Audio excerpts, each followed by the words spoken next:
Alright, so I played through and completed Poppy's Playtime Chapter 1 and basically made a review of it. So I'm going to be doing the same thing for Poppy's Playtime Chapter 2. Having completed the Platinum, which is far more involving than you might realize, among other things, it's worth keeping in mind that the game actually asks you to do things like beat the game in under 45 minutes to basically speedrun the game, complete the game without dying. You've got more collectibles to pick up and things like that. So the game is a lot more demanding of you and does require at least a couple of playthroughs to earn everything in. That being said, it can all be done fairly quickly and fairly easily, and the game is not all that difficult when you really think about it, because when you know what you're doing, basically you won't have any issue. So all it takes is a single playthrough, and after that you'll be fairly comfortable in doing most of what the game asks you to do. And so now the game does ask you to do more sort of like swinging bits over instant death pits, among other things. Some puzzles can be a little bit obscure, but the thing is, the biggest problem I've always had with Poppy's Playtime, and especially with Chapter 1, and this definitely continues on with Chapter 2, is that while Chapter 2 does try to lean in on a story, it doesn't help matters that the game is like 70% puzzle and like 20% story.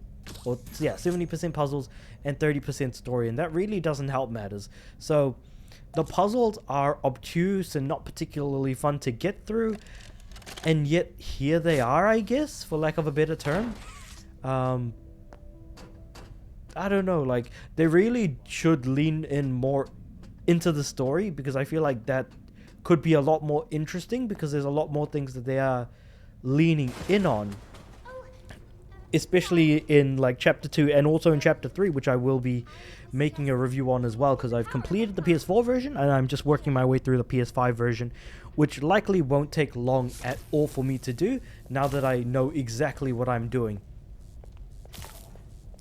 Because yeah, you can see that some of the puzzles can seem a little like they start off pretty innocuous initially, but then especially during chase sequences when you have to complete puzzles, that becomes significantly more annoying sort of later on. But we're just going to keep moving forward. Alright, we need to wait for Poppy to appear at the top, and then she'll explain stuff to us before we can start moving forward. But yeah, all in all, this game is not particularly scary, and the jump scares are fine for what they're worth.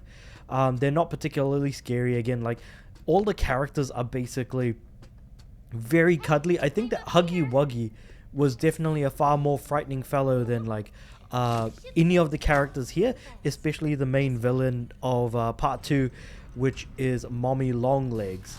She's not particularly scary in any way, shape or form, and in fact her jump scares are also the least frightening, and her chase sequence at the end, which I think is just a Poppy Playtime classic at this point, where each game ends with you taking part in a chase with the main villain, where the main villain tries to chase you down, is at least a bit better than part 1. But at the end of the day, the game isn't particularly good, nor can I really recommend it all that much. The challenge that is provided through beating the game without dying, or beating it in 45 minutes, is, like I said, still not particularly challenging either. And once you know the answers to the puzzles, the game provides very little by way of replayability. Whoops, completely forgot I need to do the other poll first. But like I said, when you know what you're doing, you know what you're doing. So just go around this pole, and then we'll make our way over to this pole, and then we'll grab that. Though that being said, if there's something positive I can definitely say about this game, is that with the addition of the green hand that we're going to get later on in the game, at least if nothing else, that provides us with a lot of a benefit. So we're going to lose the red hand here, because the blue and red hand do exactly the same thing. You can just grab items, push things, and whatever have you. So this is the introduction of Mommy Longlegs, basically. So they try to go for like a very sort of psychotic feel with Mommy Longlegs, but it just doesn't land, if I'm being completely honest. But yeah, with the replacement of this red hand in favor of a green hand that allows you to collect electricity from nodes and be able to pop it into other nodes that are also green in color, is a cool idea. So if nothing else, they at least have some new ideas. But yeah, so there are some good ideas, some new ideas. It's an improvement on chapter 1. It's longer, it's more challenging, and yet it's still just okay. Like, I think that chapter 1 is a 5 out of 10 because it's incredibly short and it's just kind of disappointing as a whole. This is still a 5 out of 10. It just doesn't feel that much better, even though I'm praising it more. It's still just, as an overall package, just does not feel particularly well done.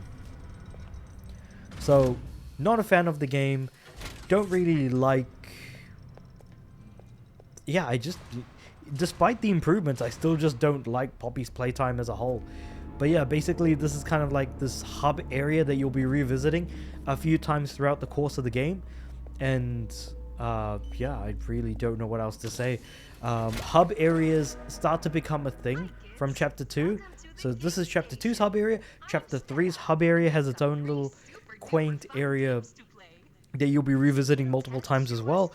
But like I said, I just can't point to any particular point in the game in which I actually enjoyed it more than Chapter 1. Chapter 1's peak enjoyment was, of course, the chase at the end, and Chapter 2's peak bit of enjoyment, which would it be? Would it be the statues game? Would it be... I think the Whack-a-Wuggy game, I think, would be the one where you're in a dark room and you have to whack a bunch of Mr. Huggy Wuggies that are trying to kill you, basically.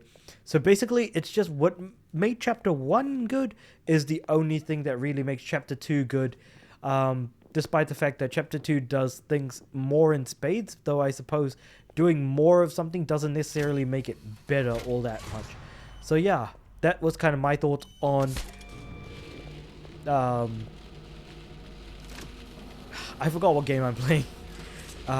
Poppy's Playtime Chapter 2, not a particularly great game. Chapter 2, while it does more of a lot of things that Chapter 1 does, now that I think about it, it doesn't really do those things all that much better.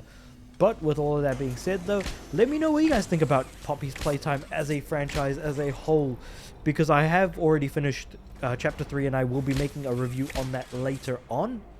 So I can't imagine what Chapter 4 is going to be like, or whether or not they're going to make more chapters of the game, because it feels like they're leaning more in on the story. But a lot of my complaints for Chapter 2 will carry over to 3, but I'll talk about that later. But let me know what you guys think about all of this in the comments below.